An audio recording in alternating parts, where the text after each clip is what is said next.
Seperti apa perkembangan penyelidikan kasus perdagangan orang termasuk adanya dugaan penjualan ginjal korban? Kita akan bahas bersama Karo Penmas Divisi Humas Polri, Brigjen Ahmad Ramadan. Pak Ramadan, selamat malam. Selamat malam, Mbak. Kita juga sapa Koordinator Bantuan Hukum Migran Care Nur Harsono. Pak Nur, selamat malam. Selamat malam, Assalamualaikum. Waalaikumsalam, saya ke Pak Ramadan dulu ya, Pak Nur. Pak Ramadan, jadi update terbaru apa Pak? Ada berapa tersangka, ada berapa korban? Baik, update terbaru sejak Satgas TPPO diberlakukan sampai hari ini tersangka yang udah kita amankan ada 552, ini dari 472 laporan. Dan sampai saat ini yang telah kita selamatkan 1.596 orang. Oke. Itu update terakhir. Kalau yang untuk kasus Bekasi, Pak Ramadan? Ya, sampai sore ini juga kita masih konfirmasi dengan Polda Metro Jaya. Kasus ini terus dalam penyelidikan. Tentu ini tidak bisa kita sampaikan ke publik. Ini terkait dengan teknis penyidikan yang dilakukan. Artinya sudahkah ada tersangka, Pak Ramadan? Kami belum bisa katakan, kami tidak mendahului dari penyidik. Nanti tentunya ketika sudah ada update pasti kami sampaikan, Pak. Oke, kalau bicara soal TPPO, apalagi dengan modus seperti ini dibawa ke luar negeri, diambil ginjalnya, artinya kan ada hubungannya dengan jaringan internasional ya Pak Ramadan ya? Ya. Kalau kita bicara umum, secara umum yang kita lakukan, memang sebagian besar modus dari TPPO ini adalah dengan modus mempekerjakan pekerja migran secara ilegal. Namun perlu dipahami bahwa tindak pidana perdagangan orang itu tidak hanya utuh orang, tapi seperti yang terjadi di Bekasi ya, dugaan itu adalah penjualan organ tubuh atau penjualan bagian dari tubuh itu juga merupakan tindak pidana perdagangan orang. Oke, saya ke Pak Nur. Pak Nur, ini modus baru atau memang lama tapi baru kelihatan? Ya, saya kira yang pertama adalah mengapresiasi apa yang sudah dilakukan oleh pihak kepolisian, telah melakukan tindakan yang saya kira ini tidak mudah.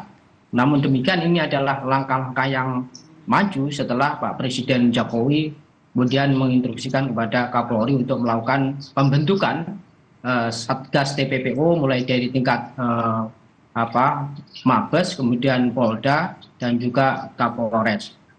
Nah, yang kedua saya kira ini modus bukan baru karena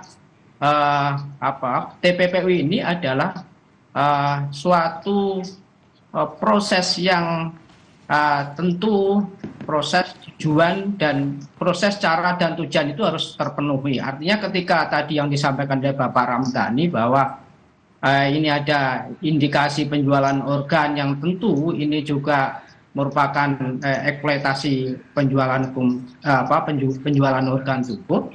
Saya kira ini dahulu juga ada modus-modus seperti ini. Bahkan dugaan ini sebenarnya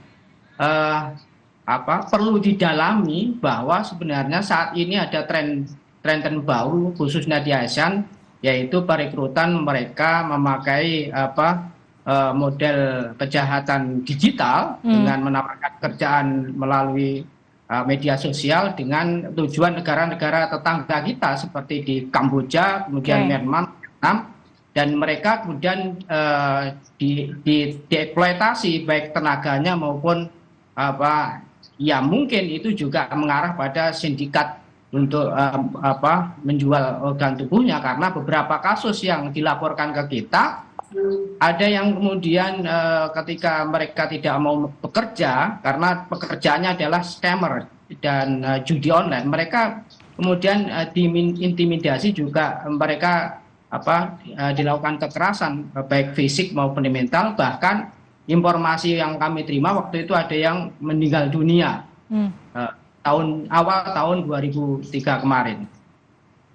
Pak Nur, kalau Jadi kasus kayak gini tuh biasanya korbannya betul-betul terjebak, dia diiming-imingi pekerjaan, atau memang beberapa di antaranya mungkin saja sudah tahu bahwa ada kesepakatan untuk jual beli ginjal begitu?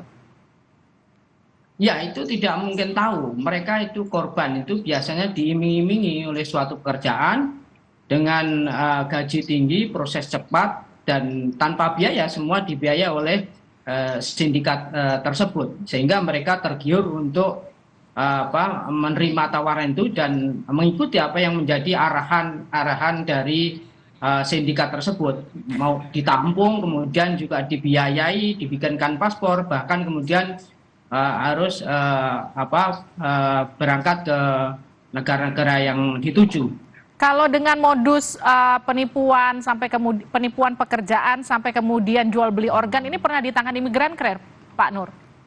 Ya, selama ini kita belum pernah menangani untuk dugaan penjualan organ tubuh, tapi berita-berita dan informasi yang kami terima itu banyak. Misalkan ada beberapa yang kemudian meninggal dunia dengan dipulangkan jenazahnya, kemudian ketika pulang kemudian keluarganya menerima jenazah dan dilihat itu sudah ada jahitan-jahitan seperti itu. Itu hanya dugaan-dugaan waktu itu, tapi belum sampai didalami apakah itu ada penjualan organ tubuh atau tidak. Oke, Pak Ramadan, kalau sejauh ini bagaimana kemudian publik mengetahui selain memang itu tadi dari awal saja sudah tidak benar ya, bahwa ini memang cara mereka bekerjanya secara ilegal begitu, tapi kemudian adakah modus-modus lain yang kemudian bisa diketahui oleh masyarakat untuk kemudian tidak terjebak menjadi korban perdagangan orang? Baik Mbak. Jadi sampai saat ini, sampai tanggal 22 ini tercatat di kami ada 4 modus ya. Modus dengan pekerja migran Indonesia ini yang paling besar. Kemudian juga yang tidak kalah perhatian ya, tidak kalah menjadi perhatian adalah modus menjadi PSK ya. Ini juga yang korbannya tentu wanita-wanita. Ada juga wanita yang di bawah umur atau anak-anak. Walaupun ini bukan pekerja migran ya, artinya pekerja migran itu bekerja ke luar negeri. Ini TPPO ini bisa terjadi ke luar negeri dan juga TPPO ini bisa terjadi di dalam negeri. Seperti diiming-iming untuk bekerja, seperti di rumah makan, ternyata dijadikan PSK. Ya, ada yang secara nyata, ada juga secara online. Ya, dijadikan PSK. Nah, ini juga merupakan tindak pidana perdagangan orang. Nah, memang ini yang paling banyak adalah modus dengan mempekerjakan pekerja migran ya. Seperti disampaikan oleh Kepala BP2MI ya. Banyak sekali korban kita yang mana juga menjadi korban TPPO yang hampir tiap hari menurut pihak BP2MI menerima jenazah yang merupakan korban TPPO. Nah, tentu negara harus hadir ya. Polri juga adalah bagian dari negara harus hadir. Bersama-sama stakeholder lainnya, dengan BP2MI, dengan Kementerian Tenaga Kerja, dengan Kementerian Luar Negeri, kita harus bersama-sama hadir untuk melindungi segenap anak bangsa. Seperti dikatakan bahwa pekerja migran ini adalah pejuang ya. Untuk mencari sesuap nasi, dia berani meninggalkan keluarga ke luar negeri. Nah, ini adalah sebuah pekerjaan yang mulia, namun tidak mengerti cara yang benar, sehingga ditipu oleh calo, oleh perekrut, mereka menjadi korban TPPO. Mereka juga adalah pahlawan devisa yang harus kita lindungi.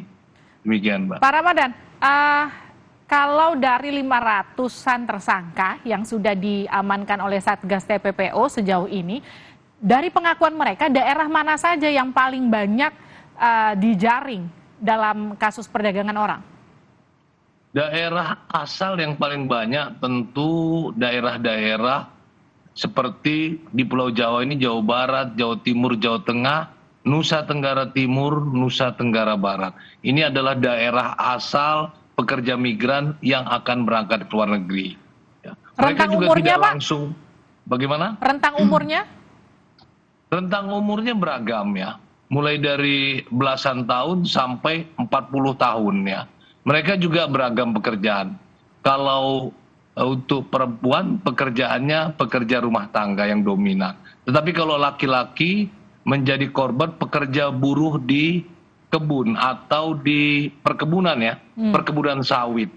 Mereka bekerja namun bekerja sebagai ilegal ya.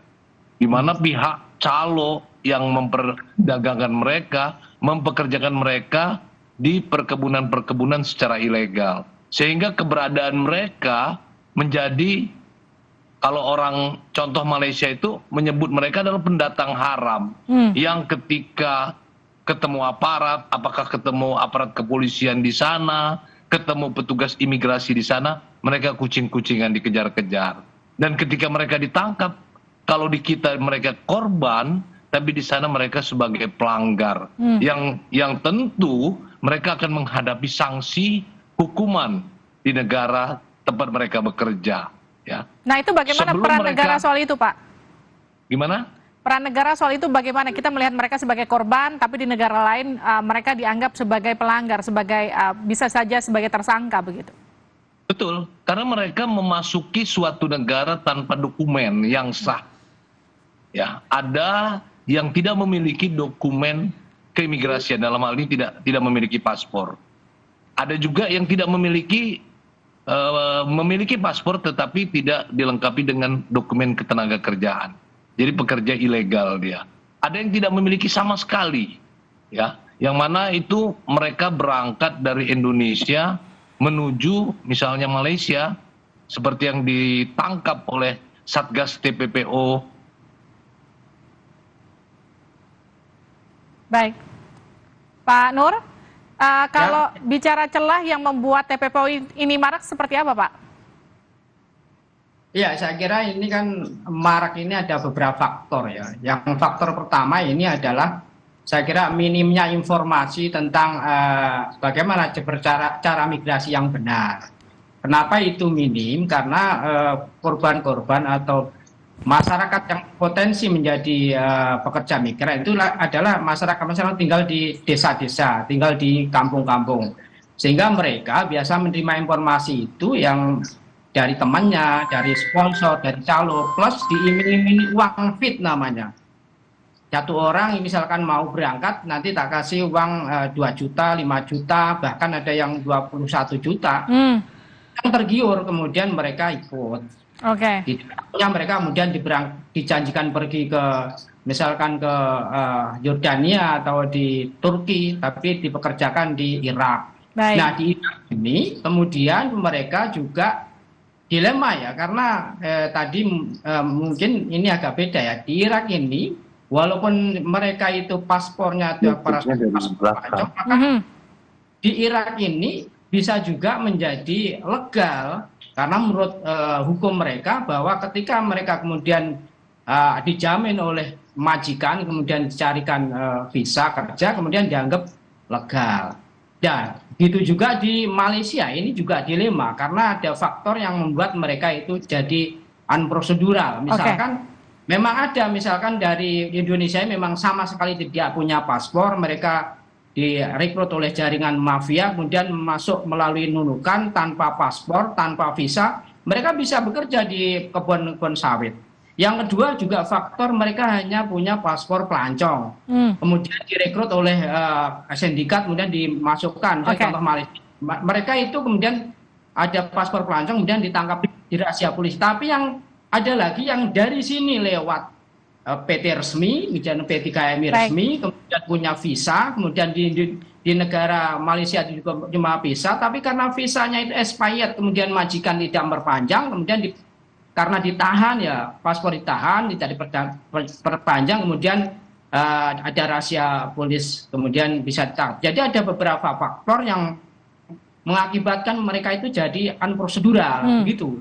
Baik. Terima kasih telah bergabung bersama kami di Sapa Indonesia Malam, Pak Nur dan juga Pak Ramadan.